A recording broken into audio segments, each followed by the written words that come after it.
Did you know that loneliness can be more harmful to your health than smoking? It's shocking, yet many men over 50 don't realize this. This secret health risk creeps up silently, impacting your mind and body more than you know. Loneliness is often brushed off as just feeling down, but it's much deeper. It affects your brain, immune system, heart, and even your lifespan. Science has studied this for decades, revealing frightening connections. So why isn't this issue discussed more? And what can be done about it? Men in midlife face the greatest risk of loneliness, yet many hesitate to admit it. Traditionally, men are taught that showing emotion is a sign of weakness. Consequently, the traits that helped in younger years can become a trap with fewer responsibilities and less lifelong structure. Loneliness can creep in. Now, let me say this as clearly as possible. If you are a man over 50, loneliness is not just about feeling a little down. It's about your brain chemistry, your immune system, your heart, your risk of dementia, and even how long you will live. Psychologists and scientists have been studying this for decades, and the evidence is overwhelming. The question is, why aren't we talking about it more? And more importantly, what can you do starting right now to fight it? Still with me? Drop a yes in the comments to let me know you're tuned in. Hear us what is so shocking. Men in midlife and beyond are at the greatest risk of loneliness, and yet they're also the least likely to admit it. Many men were raised with the idea that showing emotion or asking for support is weakness. You may have been taught to provide, to stay strong, to handle things on your own. But the very traits that helped you succeed in your younger years can become a trap as you age. Because when you finally have fewer daily responsibilities, fewer people relying on you, and less structure in your life, what's left?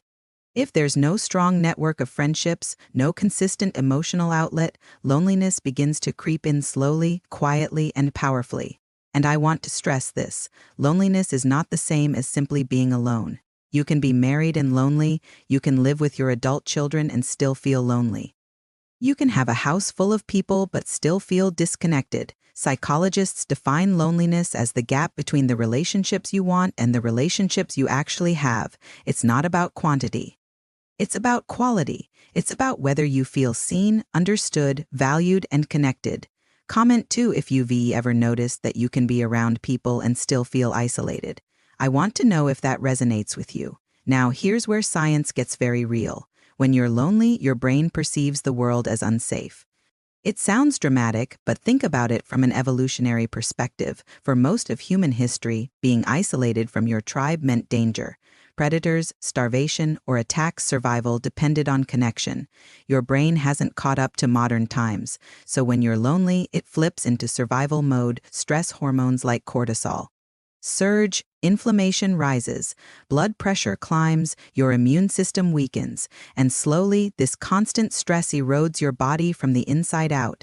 And that's not all. Loneliness is strongly linked to heart disease, strokes, obesity, diabetes, and dementia. In fact, a study from Brigham Young University showed that loneliness increases your risk of early death by up to 32%. That's not small, that's life-altering. Still with me? If this is hitting home, type 3 in the comments. But I don't just want to scare you, I want to empower you. The secret to tackling loneliness isn't about waiting for someone else to fix it. It's about recognizing it, understanding how it works, and then building small, practical habits that rewire your brain and restore connection. And I'll walk you through them step by step. Before I do, let's talk about one more shocking piece of science. Did you know that loneliness and social isolation are directly tied to cognitive decline? That's right. Men who are socially isolated are significantly more likely to develop Alzheimer's and other forms of dementia. Why? Because your brain is like a muscle, it needs exercise. Conversations, friendships, laughter, debates, and shared experiences literally stimulate your brain, creating new neural connections and protecting your memory. Without them, your brain weakens just like an unused muscle. Have you ever tried joining a new group or activity after 50? Share your thoughts in the comments. Was it easy or did it feel uncomfortable? Now, I know what some of you are thinking. Sure, it sounds nice to make new friends, but I'm too old for that, or I don't know where to start. And that's exactly why loneliness is so dangerous. It tricks you into believing you're stuck. But psychologists say the opposite is true. You're never too old to build connections. In fact, older adults who actively seek out new social ties experience sharper memory, better moods, and even stronger physical health. The secret is to stop waiting and start taking small, intentional steps. And here is something surprising. Fixing loneliness doesn't require dozens of friends or an overflowing social calendar. Science shows that having just one or two deeply meaningful relationships, the kind where you feel safe being yourself, can dramatically reduce loneliness and its deadly effects. So let's talk solutions. Let's talk about what actually works, because I know that's why you're here.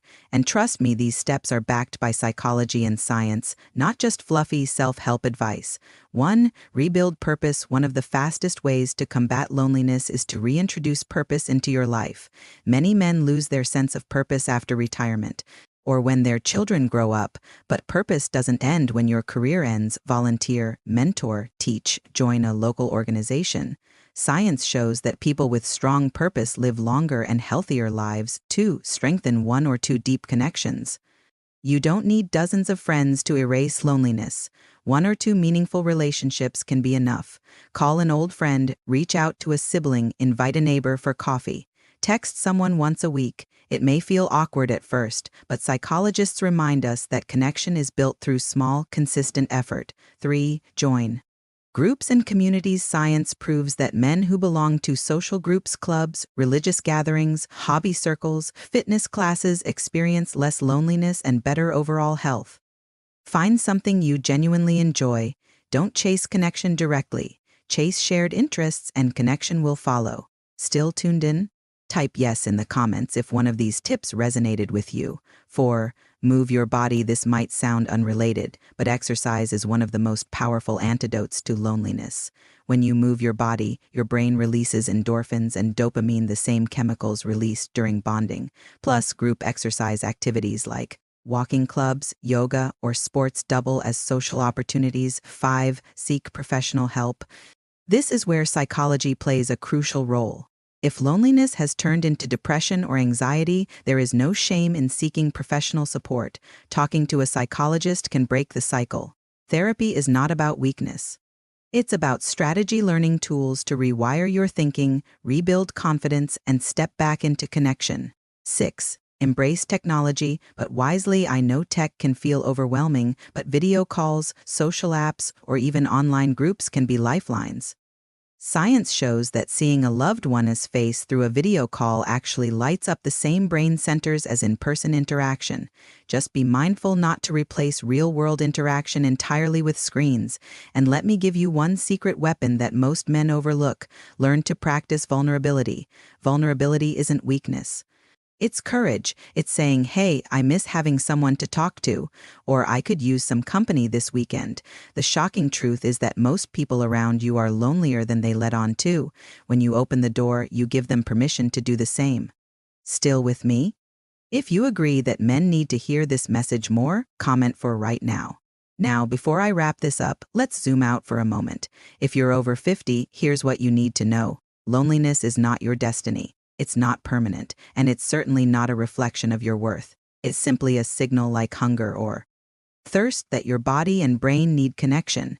And when you listen to that signal and take action, you can add quality years to your life. So my challenge to you is this: take one step this week. Just one. Call an old friend, join a group, say yes to an invitation, smile at someone in the grocery store, and strike up a conversation. The science is clear. Small acts of connection compound, and over time they rebuild the web of relationships that protect your health, your brain, and your future. And if you're still here, I want to ask, are you committed to taking that one step this week?